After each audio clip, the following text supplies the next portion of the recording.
Hello friends, this is Dr. Samin Afzal Junejo from Hyderabad, Sindh, Pakistan. Today I will show you a video on triple procedure, Phaco intraocular lens and glaucoma filtration operation. In this case, we are making a fornix based conjunctival flap. When we separate the conjunctiva at limbus, it means that this is a fornix based conjunctival flap. But when we separate the conjunctiva at the inner fornix, then that is the conjunctival limbal based flap. So this is a pure fornix based conjunctival flap. We will separate the conjunctiva and then we will dissect the 10 ounce capsule. The 10 ounce capsule in this patient is thin and delicate. It is not so thick. So that depends upon our decision whether to go for a rectangle scalal flap or a triangular flap. So when in this case the conjunctiva is already thin and there are negligible chances for post-operative inflammation, granulation tissue formation and blockage of the filtration bleb, we will definitely go for a triangular conjunctiva and the scalal flap.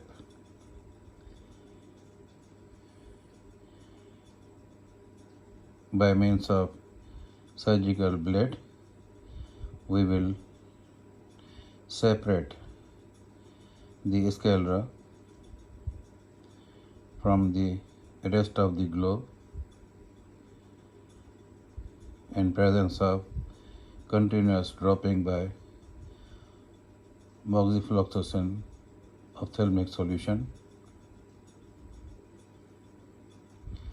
The dissection of triangular flap is continued at the outer border of surgical limbus, and once we visualize the blue line of corneo-scleral junction, we stop further dissection. Now we can see clearly the blue line underneath the triangular scalal flap, and we stop it now. After applying a superficial cautery, we will put a swab dipped with mitomycin C for a couple of minutes. Then we will remove the swab, wash and rinse the media, and then we will introduce the cystotome underneath the newly formed scalal flap. We will inject the normal saline ringer solution containing xylocaine and adrenaline into the anterior chamber, and we will perform the anterior capsulotomy. After performing the anterior capsulotomy, now in this case I will create a full thickness surgical limbal two-step corneal incision through 2.7 mm diamond knife, and then I will make a side put at 9 o'clock position with 1.4 millimeter diamond blade. Then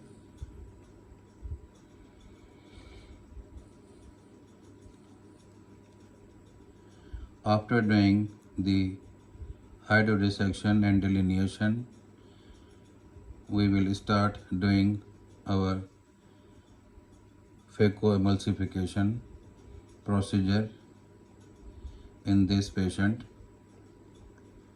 and under a minimum vacuum Phaco power and high vacuum of 550 millimeters of mercury, I am going to complete the process of Phaco emulsification. Then I will take up the epinucleus under the vacuum of 550 millimeters of mercury and will try to remove the epinucleus through the Phaco tip. Here it's done and the epinucleus is out. Now I will again inject OVD dispersive to deepen the anterior chamber, form a space and lubricate inside the eye for the facilitation of the aspiration of cortical matter.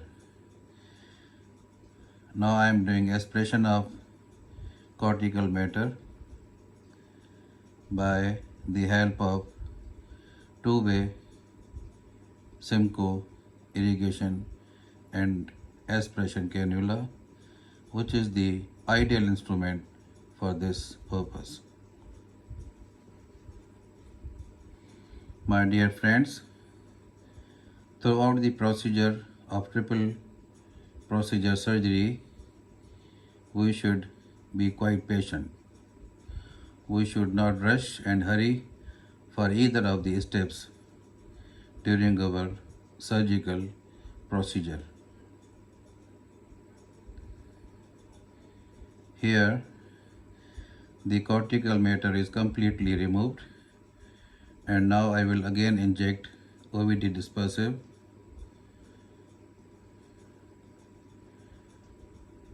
to facilitate the implantation of intraocular lens. In this case, I will use a foldable IQ intraocular lens, monofocal type, because this is a lady of about 65 to 70 years of age and she is a house lady, so there is no need of going for the multifocal IOL implantation. Here, through the corneal incision, we have implanted the IQ IOL and we will rotate it and fix it with the haptics facing horizontally in the direction of 3 o'clock and 9 o'clock, so that either of the haptics should not hinder or obstruct the filtration bleb, which we are now going to completely form a window underneath the scleral flap. Now I have injected the antibiotic mixed with dexamethasone and pilocarpine to bring about meiosis. As the next step, I will do the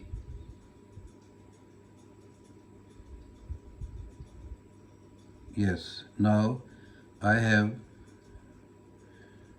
made a window, which is a triangular window beneath a triangular scalal flap. I will not remove the scalal flap of the window completely.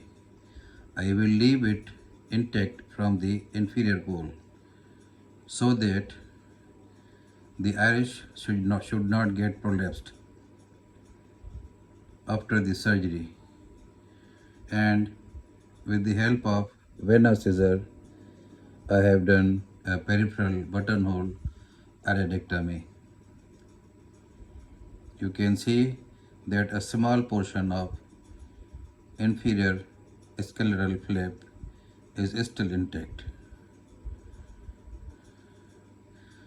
After performing a superficial bulb cautery, we will wash the scleral window thoroughly, replace the iris by means of a pressure washing. In order to replace the iris, we will not use any iris repositor. There can be the chances of posterior capsule rent and vitreous prolapse. By rinsing and irrigating the window, we can easily reposition the iris enters normal position, and this is the reason that we can see a small buttonhole iridectomy from the upper part of the surgical limbus. We should be very cautious while doing the iridectomy, and we should not damage or injure the ciliary part of the UVL tract, because that will create a lot of nuisance, leading to surgical and post-surgical bleeding and sometimes partial and complete hyphema, post-surgical hyphema. So we will be very careful when we do the iridectomy. And now I am closing the half thickness triangular scalal flap by applying a central tip suture by 10-0 monofilament non-absorbable nylon suture.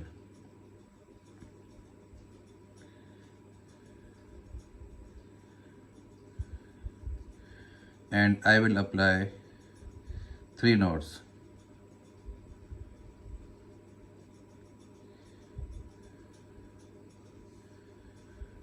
Two side sutures are also applied in this case, just to avoid the overfiltration of the bleb, shallowing of the anterior chamber, and iris prolapse.